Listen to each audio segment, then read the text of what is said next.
Qual a importância dos métodos numéricos na atualidade? Incontestável, devido ao avanço insofismável da computação digital. Seja bem-vindo ao canal do Professor Dester. Neste vídeo, vamos estudar como implementar os métodos de Jacobi e Gauss-Seidel no MATLAB ou no Octave. Se você não me conhece, eu sou o professor Dester, essa é a minha formação acadêmica, a minha atuação como professor universitário e a minha experiência profissional. Essas são as minhas redes sociais, caso você se interesse pelo assunto engenharia elétrica ou eletricidade e energia de forma geral. Por finanças, né? Também tem um canal que trato sobre investimentos e finanças. E se você ainda não se inscreveu neste canal, se inscreva. E se gostar do vídeo, deixe o seu like. Não se esqueça de ativar as notificações, pois assim, quando eu postar um novo vídeo, você será avisado. Bem, então, esse é o objetivo, o alvo, né, a meta do nosso vídeo de hoje: implementação dos métodos iterativos de Jacobi, também conhecido como método de Gauss, e de Gauss-Seidel no MATLAB e no Octave. Bem, primeiramente vamos verificar ou estudar como se implementa um método interativo. A solução de uma equação algébrica do primeiro grau, ela pode ser facilmente obtida dessa forma, né? Ou seja, eu tenho a variável x, o coeficiente dessa variável e o coeficiente independente. Tá?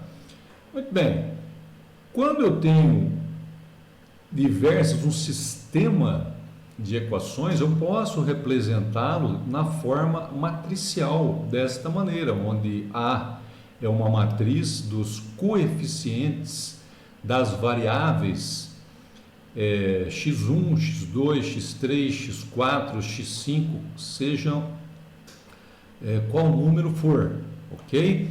Então, eu posso ter n variáveis, ok?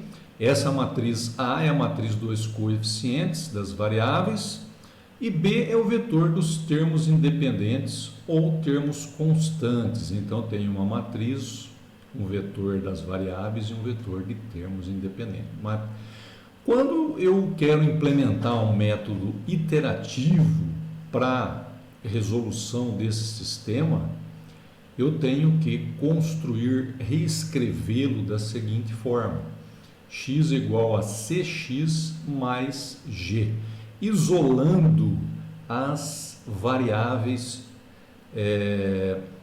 do lado esquerdo da equação. Ok? Então, eu vou ter uma nova matriz aqui de coeficientes, agora na forma pronta ou preparada para a implementação do método iterativo. Então, um exemplo genérico nós podemos tomar essa sequência aqui de variáveis, né? Tenho a variável x1, esse índice aqui na parte de baixo indica qual variável, né? Variável x1, a variável x2, variável x3, x4, até um número qualquer de variáveis. Então, eu posso, através do método iterativo, estipular um valor inicial, que eu chamei aqui de índice zero, para essas variáveis, executar um processo, obter um novo valor, um novo conjunto de valor para essas variáveis, que eu chamei aqui com o índice 1, executar novamente esse processo e obtenho um novo valor, um novo vetor de valores para essas variáveis x1, x2, x3 e até xn, que eu chamei aqui de índice 2, então seria a iteração número 2. Depois eu executo esse processo iterativo novamente e chego na solução final, ok? Que eu considero a solução final. Então, de uma forma bem sucinta, bem resumida, o processo interativo consiste nisso. Agora, ele tem algumas vantagens em relação ao método da eliminação de Gauss, que normalmente se usa para resolver um sistema de equações. Então, ele não acumula erros de arredondamento. Isso é muito importante quando eu implemento em uma máquina digital, em um computador, porque o computador tem um limite de representação, e isso, quando o número de variáveis é muito grande, pode se elevar a erros de arredondamento quando eu utilizo o método da eliminação de Gauss. O método iterativo não é suscetível a esse acúmulo de erros. E desvantagens, né? Porque nem tudo são flores na vida, né? É importante lembrar que todo processo iterativo leva a um resultado aproximado. Entretanto, esse resultado ele pode ser tão próximo do real quanto se queira, a custo de mais tempo e mais processamento. A convergência de um processo iterativo para a solução exata não é garantida para qualquer sistema. Então, essa questão da convergência, ela pode ser atingida ou não. O que é a convergência? É chegar o tão próximo possível da solução real quanto se queira. Ok? Então, se eu tiver um sistema representado nessa forma, matriz dos coeficientes, vetor das variáveis e vetor dos termos independentes, eu posso escrevê-lo desta forma, onde estes são os coeficientes das variáveis x1, x2, x3, xn, respectivamente, ok? E aqui eu tenho o número de equações, que deve ser igual ao número de variáveis.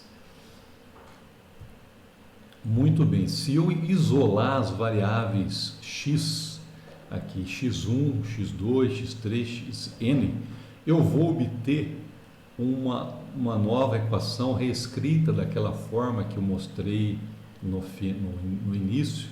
Então, eu vou ter aqui os valores, uma nova equação matricial representada desta forma.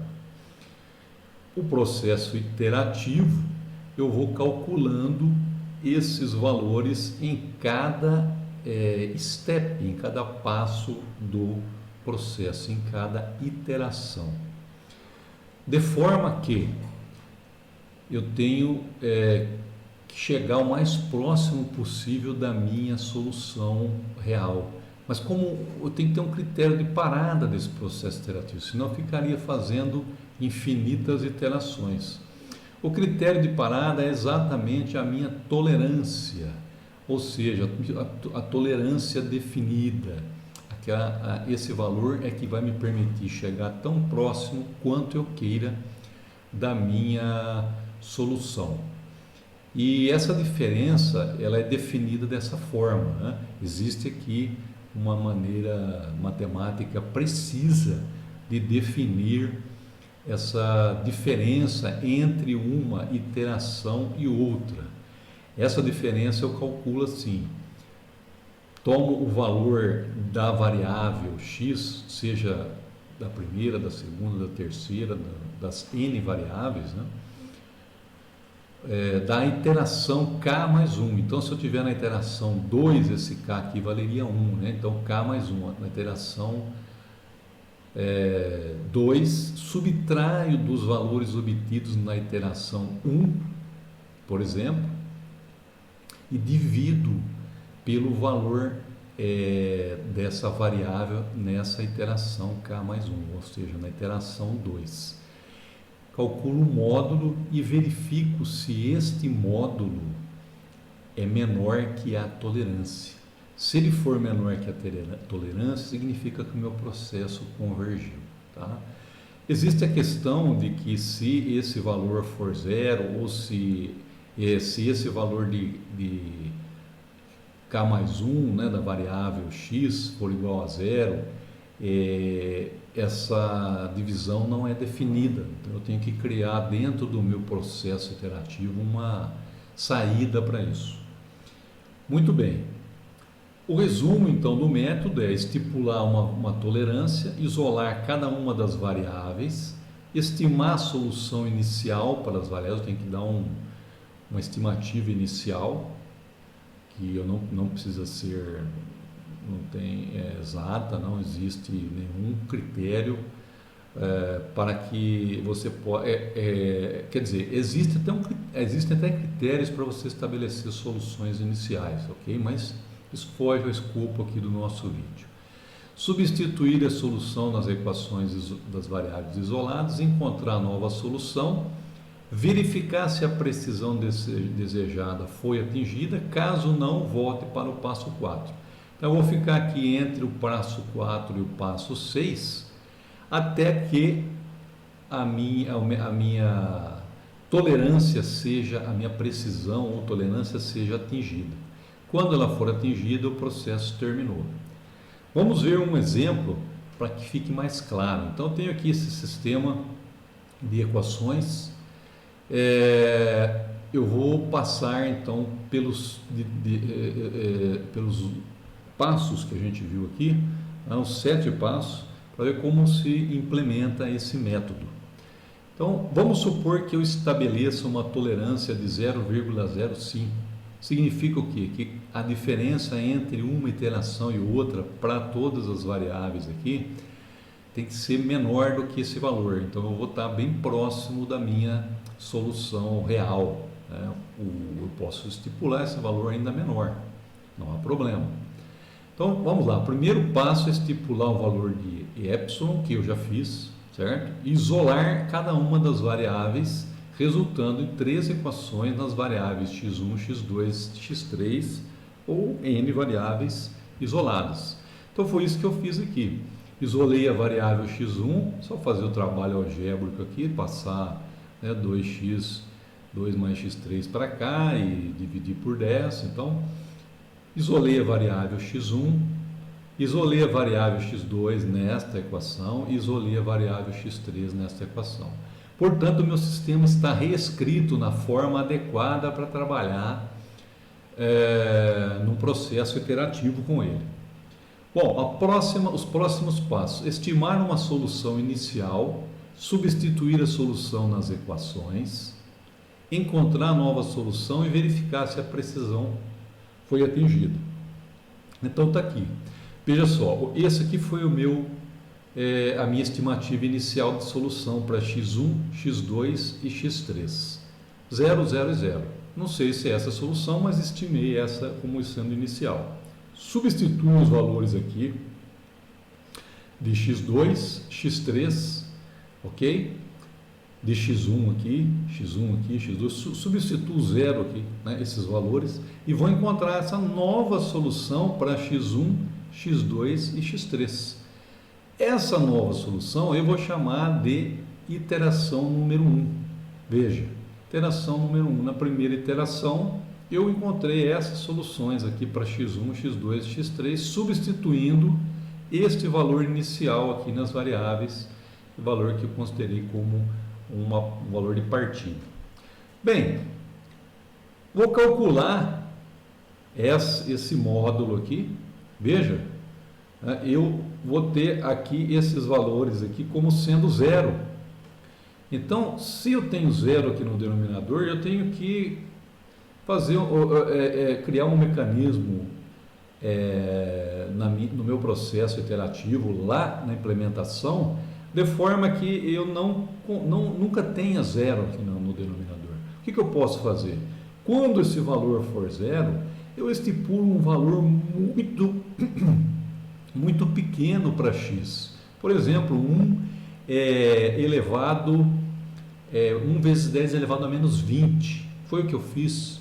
Então, eu vou encontrar aqui o primeiro vetor desses módulos aqui. verifico se, né, todos eles são menores que a tolerância.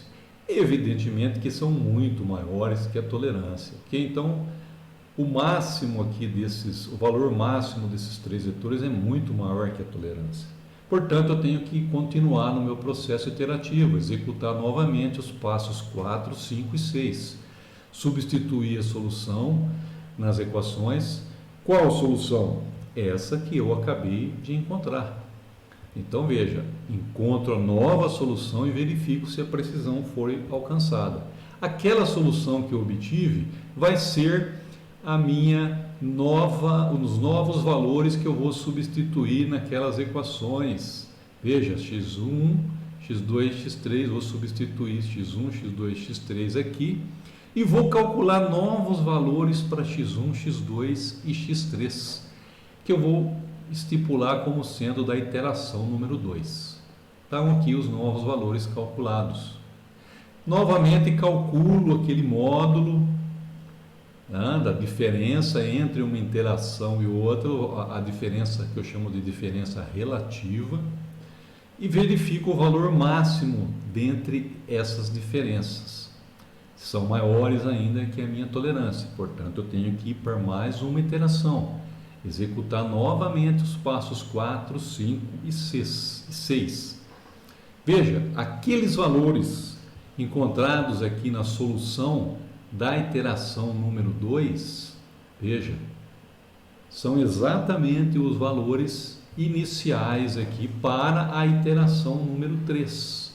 Então, eu vou pegar esses valores e substituir aqui nas variáveis, nas respectivas variáveis, e encontrar uma nova solução para x1, x2 e x3, que eu denominei de iteração 3. Está aqui a nova solução. Esses valores, então, eu tenho que subtrair esses valores deste, dividir, né, por cada um deles, usar aquela formulinha para calcular a diferença entre uma iteração, diferença relativa entre uma iteração e outra. Encontro aqui esses valores. O máximo dentre esses 3 valores ainda continua sendo maior que a minha tolerância estipulada. Portanto, eu tenho que ir para uma nova iteração. A nova iteração, vou executar novamente os passos 4, 5 e 6. Veja, esses valores aqui é o resultado da iteração anterior. Iteração número 3, eu vou agora para a iteração número 4, vou calcular novos valores para x1, x2 e x3. Portanto, eu venho com esses valores e substituo aqui x1, x2, aqui, né? E x3, aonde for x1, x2, x3, eu substituo pelos valores, calculo os novos valores de x1, x2 e x3 para a iteração número 4. Veja, são esses valores aqui. Verifico, né, a diferença relativa entre esses valores e esses, e obtenho um vetor aqui de diferenças relativas. O máximo valor dentre esses 3 já é menor do que a minha tolerância. Veja, esse aqui é o valor maior. A minha tolerância, se você lembra, é 0,05. Portanto, o máximo dos 3 valores é menor que a minha tolerância. E aí eu cheguei então na minha solução para o sistema. Ou seja, aqui está a solução para esta tolerância. 0,999 menos 1,998, 0,99998. Veja, aqui é x1, x2 e x3. Esse sistema é um sistema bem simples, que dava talvez até para resolver de cabeça. Então, a solução real desse sistema, vamos dizer assim, a solução de fato é 1, menos 2 e 1. Né? x1 igual a 1, x2 igual a menos 2 e x3 igual a 1. Veja que os valores aqui são muito próximos. Se eu quiser que se aproxime ainda mais, eu diminuo o valor dessa tolerância. Esses valores vão ficando cada vez mais próximos. Evidentemente que eu vou precisar de mais iterações. Ok? E Então, esse método que a gente acabou de ver é um método de Jacobi, também chamado de método de Gauss. Qual a diferença entre o método de Gauss para o método de Gauss-Seidel, ou entre o método de Jacobi e método de Gauss-Seidel? A diferença é sutil, mas ela traz um ganho significativo. Ou seja, a partir do momento que eu conheço o valor de uma variável, eu já substituo esse valor na própria iteração. Veja só, como que eu faço isso? Olha só, aqui está uma comparação dentre esses métodos. Jacobi, para obter a solução da iteração m mais 1, ou seja, se for iteração 2, 3, 4, eu vou pegar os valores, vou tomar os valores da iteração anterior e substituir nas variáveis x1, x2 e x3, o valor da iteração anterior. Então, se eu tiver a iteração 3, eu vou pegar o valor da iteração 2 e substituir aqui, tanto para x1, quanto para x2, quanto para x3 ou para xn, né? Não importa o número de variáveis. O método de Gauss-Seidel, esse é o de Jacobi. O de Gauss-Seidel, a diferença é que, ao obter o valor de x1 para a iteração, por exemplo, a iteração número 4, eu já substituo esse valor na iteração número 4, na própria iteração, e só vou substituir os valores da iteração, só vou tomar os valores da iteração anterior para aquelas variáveis em que eu ainda não tiver calculado o valor na iteração atual. Ou seja, se na iteração atual, por exemplo, na 4, eu já tenho calculado aqui o valor de x1, para calcular o valor de x2, eu já substituo aqui o valor de x1 da própria iteração. Isso é como se eu estivesse avançando mais rapidamente no meu processo iterativo. Ok? Aqui, por exemplo, na variável x3, para calcular o valor da variável x3, por exemplo, na iteração número 5, eu vou tomar o valor de x1 já calculado na iteração número 5, porque eu já calculei ele aqui, nessa equação. E o de x2 também eu já calculei aqui nessa equação. Portanto, isso avança, agiliza, torna-se o método Gauss-Seidel mais rápido, com menor iteração do que o método de Jacobi. Ok? Então, como que a gente implementa isso no MATLAB ou no Octave? Aqui nós vamos ver um exemplo de implementação. Existem diversas formas de se implementar. Esse código que eu desenvolvi e que vou disponibilizar, basta você acessar os links que eu vou deixar aqui na descrição do vídeo. É uma das formas de implementar o método, ok? Então vamos lá.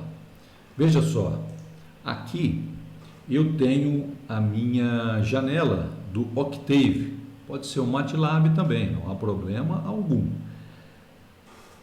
Aliás, o código serve tanto para o MATLAB como para o Octave. O código vou disponibilizar, ele está aqui, ok? Não vou explicar detalhadamente o código, porque demoraria muito, o vídeo ficaria muito longo. Mas eu criei aqui umas descrições, coloquei a descrição bem detalhada de cada passo. Então, para ficar bem claro para você como que eu implementei esse método, vai ficar bem claro. Não tenha dúvida. Se você tiver dúvida, pode entrar em contato comigo através ali das próprias mensagens do YouTube ou através de e-mail, né? Acesse o meu site e acesse o e-mail, não há problema nenhum, eu costumo responder a todas as dúvidas, ok? Então, esta é a função. Essa função ela permite executar um método de Gauss, Seidel ou de Jacobi, e ela mostra aqui os passos, né, como que foram obtidos, os valores obtidos em cada iteração. Tá certo? Depois você pode olhar isso com calma, essa implementação. E se tiver alguma dúvida, não hesite, entre em contato. Vamos lá. Então, partindo aqui daquela solução, né, é uma função que eu desenvolvi, então eu preciso passar para essa função os parâmetros que eu vou querer. Então, no caso, eu vou partir de uma solução inicial, 0 para x1, 0 para x2 e 0 para x3. Posso partir de uma outra solução inicial, não há problema nenhum. Isso aqui é um valor estipulado, estimado. A minha tolerância eu vou colocar nesse ponto aqui. E aqui 0 para o método de Jacobi ou de Gauss e 1 se eu quiser o método de Gauss-Seidel. Ok? Ao executar essa função, eu tenho aqui os resultados da iteração 1, da iteração 2, 3 e 4. E o resultado final, ok? Que é o mesmo resultado da última iteração. Veja que eu tenho aqui 4 iterações. Se eu quiser um resultado mais preciso, eu posso vir aqui e colocar uma tolerância menor. Veja só, ao invés de 0,05, vou aumentar, vou colocar uma tolerância 10 vezes menor. Vamos ver o que acontece. Veja só, o número de iterações passou para 6, era 4. Todavia, eu cheguei muito mais próximo da minha solução. Veja só que interessante. Vamos diminuir então mais um pouquinho, vamos diminuir mais 10 vezes a tolerância e verificar o que acontece. Puxa, agora eu tenho 8 iterações. Todavia, eu praticamente cheguei na solução de fato, ok? Vamos diminuir mais 10 vezes, ok? Vamos lá, cheguei a 11 iterações. Veja, melhorei aqui os valores de x1 e x2, mas piorou um pouquinho o valor de x3. Isso pode acontecer, mas estou bem próximo aqui da minha solução, praticamente exata, não é? Veja só que interessante, se eu mudar o método, observe, eu tive 11 iterações aqui, se eu mudar o método para Gauss-Seidel, mudei aqui, coloquei 1, o número de iterações diminuiu drasticamente, de 11 para 6, e eu cheguei na solução praticamente exata do meu sistema. Portanto, o método de Gauss-Seidel é mais eficiente e leva mais rápido a solução do meu sistema de equações. Ok? Se eu mudar também a minha condição inicial, essa convergência pode ainda melhorar. Se eu me aproximar um pouquinho mais, veja, eu estou me aproximando um pouquinho mais aqui da solução real. No caso do método de Gauss-Seidel não mudou, mas vamos tentar para o método de Gauss, ver o que acontece. Veja só, aumentou o número de iterações, Vamos colocar aqui um valor de menos 1 e verificar o que acontece. Diminuiu o número de iterações para o método de Jacobi. De 13 foi para 12, ok? E para o método de Gauss, vamos ver de Gauss-Seidel, vamos ver o que acontece. Veja, continuou em 6. Então, observe, esses valores que eu estipulo para a minha condição inicial interferem, mas não interferem muito no número de iterações. O valor da tolerância interfere significativamente no número de iterações, porém, me permite um resultado final mais preciso, e o método também interfere no número de iterações. Por esse vídeo é isso. Agradeço a sua participação, agradeço a você ter ficado até o final. Se você gostou do vídeo, deixe o seu like, não deixe de compartilhar com quem você acha que tem interesse. E se inscreva no canal ativando as notificações. Um abraço e até o próximo vídeo.